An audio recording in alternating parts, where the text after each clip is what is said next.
Good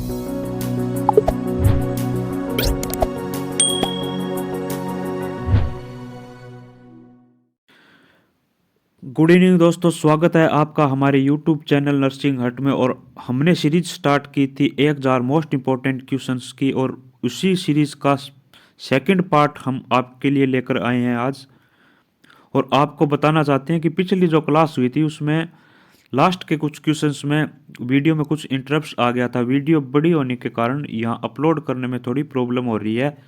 तो मैं आपको 50-50 क्वेश्चंस की थोड़ी शॉर्ट वीडियो को शॉर्ट करते हुए 50 क्वेश्चंस की सीरीज डेली करवा रहा हूँ। और उसमें 10 से 12 दिन के अंदर अंदर मैं जो 1000 क्वेश्चन है, इंपॉर्टेंट क्वेश्चन है, वो मैं आपको कंप्लीट करवा दूंगा।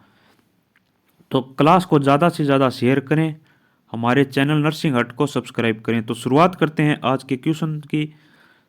पहला क्वेश्चन है आपके सामने, which disease is caused bye Plasmodium. कौन सी डिजीज प्लाज्मोडियम के कारण फैलती है या कॉज करती है। प्लाज्मोडियम से कौन सी डिजीज कॉज होती है? तो इसका राइट आंसर है मलेरिया। और यह किसके द्वारा होता है? तो जो मलेरिया मादा मच्छर होती है, मादा एनाफिलीज होती है, फीमेल एनाफिलीज, फीमेल एनोफिलीज मच्छर के कारण, मॉस्किटो के कारण जो मलेरिया है वह फैलती है। ये मैंने आपको बता दिया, malaria is transmitted by female anopheles mosquito. Next है lymphatic filariasis is caused by lymphatic filariasis disease होती है, वह किसके द्वारा कॉज होती है? तो वुचेरिया बेनक्रोफ्टी के कारण यह फैलती है। इंपॉर्टेंट क्वेश्चन है, सारे के सारे बहुत ही इंपॉर्टेंट क्वेश्चन है। सारी की सारी क्लासें कंप्लीट रूप से देखें ताकि आपको आने वाले हर एग्जाम में आपको हेल्प मिल सके।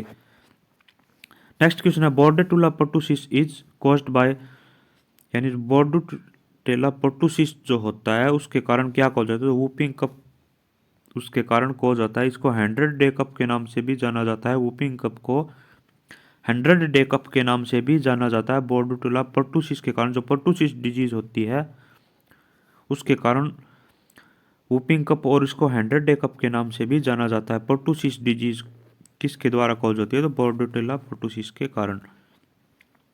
ये मैंने आपको बता दिया, 100 day cough is also known as whooping cough. Next question है, which lotion is used for the treatment of scabies.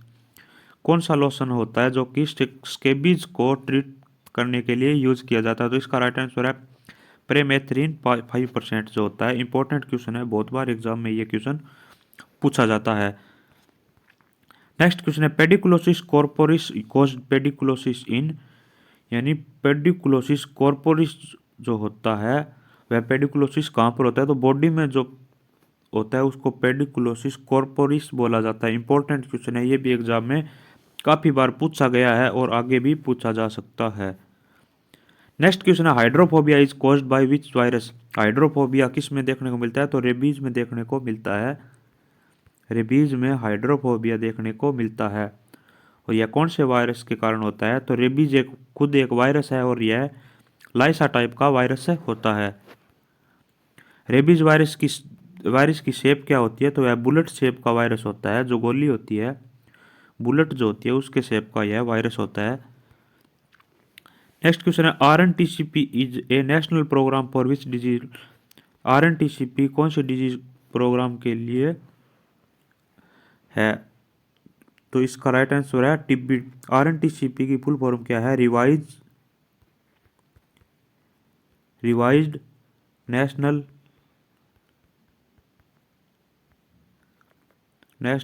Tuberculosis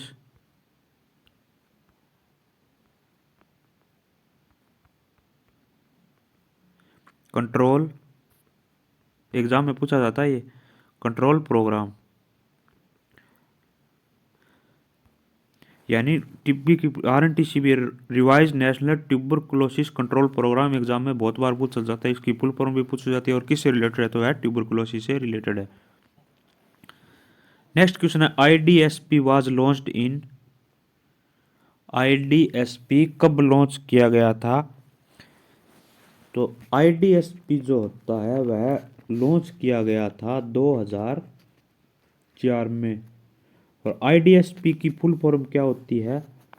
तो यह होती है integrated disease surveillance programme. Integrated disease surveillance programme, integrated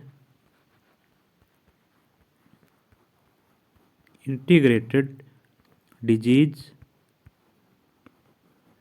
surveillance programme. और कब आया था यह? तो 2004 में यह आया था। इंडिया में 2004 में लॉन्च किया गया था IDSP यानी इंटीग्रेटेड डिजीज सर्विलेंस प्रोग्राम। बहुत बार एग्जाम में ये पूछा जाता है क्वेश्चन। नेक्स्ट क्वेश्चन है, gambusia fish is used as the mosquito control measure in which disease. Gambusia जो फिश होती है वह कौन से मच्छर को कंट्रोल करने के लिए यूज की जाती है? तो इसका राइट आंसर है मलेरिया। मलेरिया को मच्छर मॉस्किटो को कंट्रोल करने के लिए गम्बूसिया फिश का यूज किया जाता है। नेक्स्ट क्वेश्चन है, which mosquito are bite in day. कौन सा मच्छर है जो कि दिन में बाइट करता है या खाता है? तो वह एडीज एजिप्टी जो मच्छर होता है, एडीज एजिप्टी जो मच्छर होता है जिसके कारण डेंगू होता है, यह एकमात्र मच्छर है जो कि दिन में बाइट करता है। बाकी सारे के सारे मच्छर रात को ही बाइट करते हैं। नेक्स्ट क्वेश्चन है, विच विच इन विच डिजीज राइगर फीवर ओकर। राइगर फीवर कौन सी डिजीज में देखने को मिलती है? तो मलेरिया में राइगर फीवर देखने को मिलती है। राइगर फीवर कौन सी डिजीज में देखने को मिलती है? तो मलेरिया में राइगर फीवर डिजीज देखने को मिलती है। नेक्स्ट क्वेश्चन है, विच डिजीज एलिफेंटोइड फीवर। कौन सी डिजीज को एलिफेंटोइड फीवर भी बोला जाता है? तो फाइलेरिया के कारण जो डिजीज होती है उसको एलिफेंटोइड फीवर बोला जाता है। नेक्स्ट क्वेश्चन है, in which disease blood is collected in night for investigation. Most important question है, मोस्ट इंपॉर्टेंट क्वेश्चन है एग्जाम के पर्पज से, बहुत ही इंपॉर्टेंट क्वेश्चन है ये, कि कौन सी डिजीज है जिसका सैंपल रात को लिया जाता है, यानी नाइट टाइम में इसका सैंपल लिया जाता है। तो लिम्फेटिक फिलेरियासिस जो है उसका सैंपल नाइट में ही लिया जाता है। नेक्स्ट क्वेश्चन है, वेक्टर ऑफ काला आजार। काला आजार का वेक्टर क्या है? तो सैंड फ्लाई के कारण काला आजार होता है। नेक्स्ट क्वेश्चन है, Reye syndrome is caused due to the use of. Reye syndrome किसके कॉज के कारण होता है, किसके यूज के कारण होता है? तो एस्प्रिन के यूज के कारण रे सिंड्रोम डिजीज जो होती है वह देखने को मिलता है। नेक्स्ट क्वेश्चन है, world health day celebrated in, world health day 7 अप्रैल को सेलिब्रेट किया जाता है। 7 अप्रैल को वर्ल्ड हेल्थ डे सेलिब्रेट किया जाता है। और 10 अक्टूबर को वर्ल्ड मेंटल हेल्थ डे के रूप में सेलिब्रेट किया जाता है। वर्ल्ड मेंटल हेल्थ डे के रूप में तो 10 अक्टूबर को सेलिब्रेट किया जाता है और 7 अप्रैल को वर्ल्ड हेल्थ डे के रूप में सेलिब्रेट किया जाता है।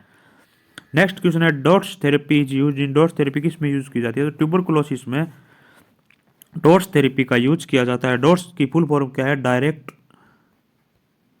Direct observe treatment short course. Exam में इसकी फुल फॉर्म भी पूछी जाती है। डॉट्स थेरेपी किस में यूज की जाती है? तो ट्यूबरकुलोसिस में। नेक्स्ट क्वेश्चन है, break bone fever is. Break bone fever किस में देखने को मिलती है? तो डेंगू में ब्रेक बोन फीवर देखने को मिलती है। इंपॉर्टेंट क्वेश्चन है, हड्डी तोड़ बुखार। Mannitol is which type of drug. Mannitol कौन से टाइप की ड्रग होती है? तो ऑस्मोटिक डायूरेटिक के रूप में मैनिटोल का यूज किया जाता है। ब्रेन में स्वेलिंग होने में सबसे ज़्यादा इसका यूज किया जाता है ऑस्मोटिक डायूरेटिक का। और जो लासिक्स होता है वह लासिक्स जो ड्रग होती है वह लासिक्स जो ड्रग होती है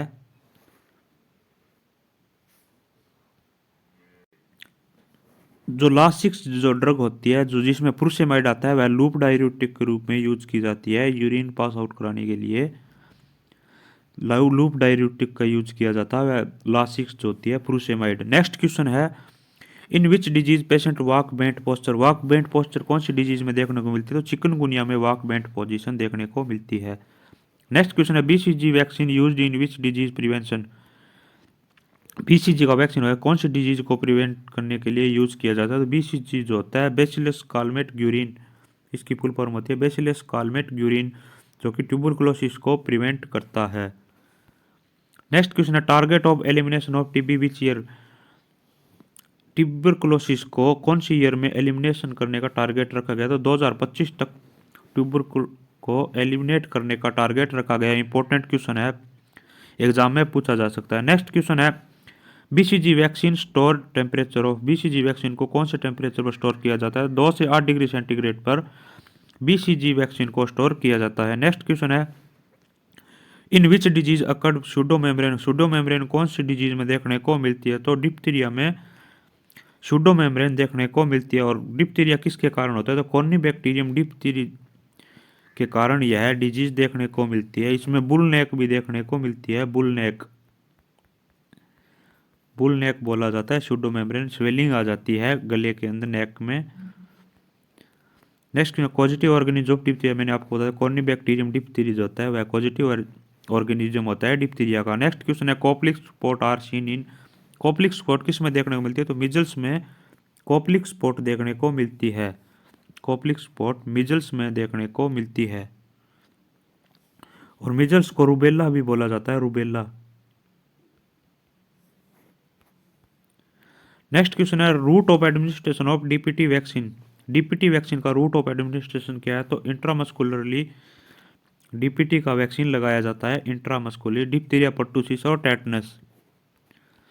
नेक्स्ट क्वेश्चन है लोकजा इज सिम्टम ऑफ? लोकजा के सिम्टम किस में देखने को मिलते हैं? जो नियोनेट्रम टेटनस होता है उसमें लोकजा के सिम्टम देखने को मिलता है। और इसको एट्थ डे डिजीज के नाम से भी जाना जाता है।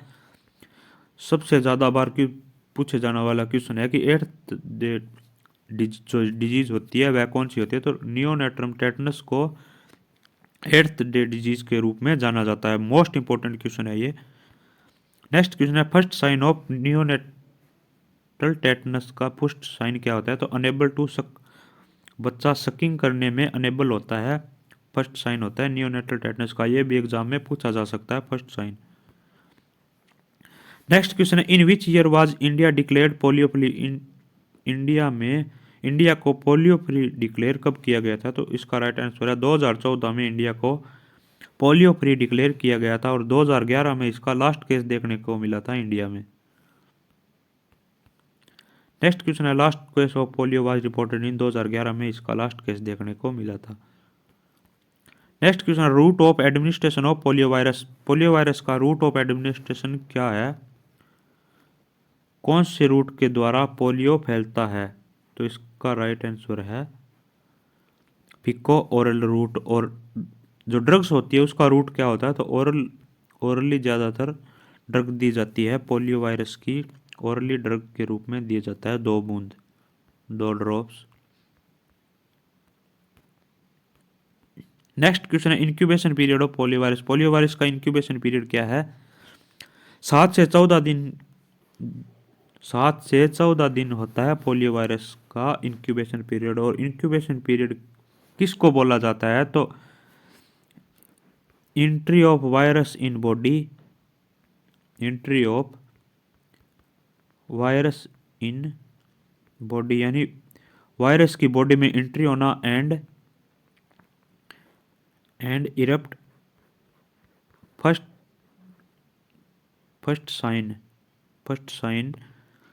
फर्स्ट साइन देखने को मिलना डिजीज का। और एंट्री होना यानी बॉडी के अंदर वायरस की एंट्री हो गई है और उसके बाद फर्स्ट साइन जो दिखाई देता है उसके बीच का जो टाइम पीरियड होता है उसको इंक्यूबेशन पीरियड बोला जाता है।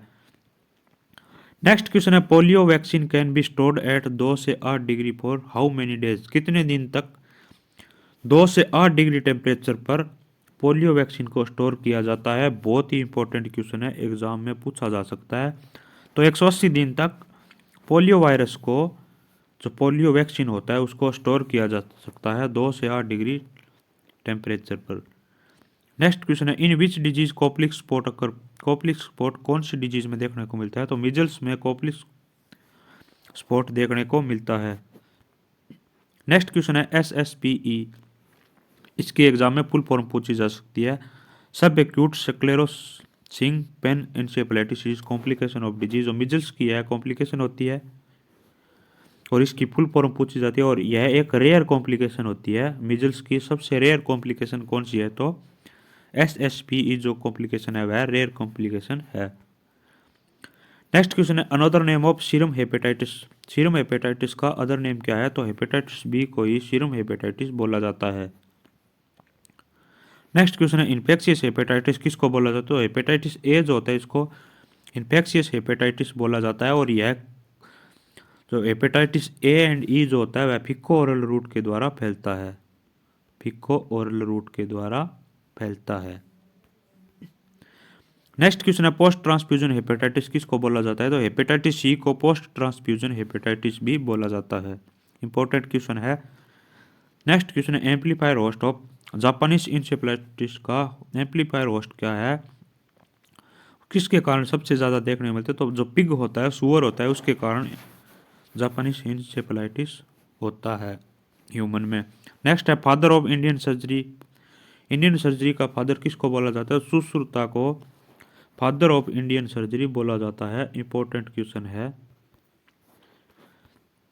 नेक्स्ट क्वेश्चन है entomology is the science that study. Entomology में किसकी स्टडी की जाती है, तो इंसेक्ट्स की स्टडी की जाती है। साइंस एंटोमोलॉजी में स्टडी की जाती है इंसेक्ट्स की, जो कीड़े मकोड़े होते हैं उसकी स्टडी की जाती है। नेक्स्ट क्वेश्चन है Hindu God of medicine. Hindu God किसको बोला जाता है मेडिसिन का, तो धन्वंतरी जो होता है उसको हिंदू गॉड ऑफ मेडिसिन बोला जाता है। ये भी बहुत इंपॉर्टेंट क्वेश्चन है। नेक्स्ट क्वेश्चन है road to health chart was designed by. जो ग्रोथ चार्ट होता है उसको रोड टू हेल्थ चार्ट भी बोला जाता है। ग्रोथ चार्ट को रोड टू हेल्थ चार्ट बोला जाता है। अदर नेम भी पूछा जाता है एग्जाम में कि ग्रोथ चार्ट का दूसरा नाम क्या है, तो रोड टू हेल्थ चार्ट होता है। और उसको किसने डिजाइन किया था, जो डेविड मॉरले है उसके द्वारा यह डिजाइन किया गया था। बहुत बार एग्जाम में ये क्वेश्चन पूछा जाता है। नेक्स्ट क्वेश्चन है आशा आर वर्किंग अंडर द। आशा जो होती है एसोसिएटेड सोशल हेल्थ एक्टिविस्ट किसके अंडर वर्क करती है, तो NRHM के अंडर यह वर्क करती है। नेशनल रूरल हेल्थ मिशन के अंडर आशा जो होती है वह वर्क करती है विलेज लेवल पर। लास्ट क्वेश्चन है D warming day is celebrated on. D warming day कब सेलिब्रेट किया जाता है, तो 10 फरवरी को डी वार्मिंग डे के रूप में सेलिब्रेट किया जाता है। और इसमें जो बच्चे होते हैं एडल्ट एज तक, जो एल्बेंडाजोल टेबलेट है एंटी वार्मिंग जो ड्रग्स होती है, एंटी डी वार्मिंग जो ड्रग होती है एल्बेंडाजोल वह प्रोवाइड करवाई जाती है। और 2 साल तक के बच्चे हैं उसको 200 mg डोज दी जाती है, और 2 साल से 19 साल तक के जो होते हैं उनको 400 mg की डोज दी जाती है। इंपॉर्टेंट क्वेश्चन है, पिछली बार राजस्थान CHO में भी यह क्वेश्चन आया था। तो दोस्तों आपको यह क्लास कैसी लगी कमेंट करके जरूर बताएं। क्लास को ज़्यादा से ज़्यादा शेयर करें, लाइक करें और कमेंट करें। वादा करता हूँ 1000 क्वेश्चंस की यह सीरीज हम कंप्लीट करेंगे कैसे भी करके। क्लास लंबी होने के कारण अपलोड करने में थोड़ी प्रॉब्लम आ रही है, उसके कारण मैं क्लास को क्वेश्चंस 50 किए हैं, 100 से 50 कर दिए हैं, और मैं आपको कंप्लीट करवा दूंगा ये question session 1000 most important question. तो क्लास को ज़्यादा से ज़्यादा शेयर करें और कमेंट करके ज़रूर बताएं कि आपको यह क्लास कैसी लग रही है। Thank you friend.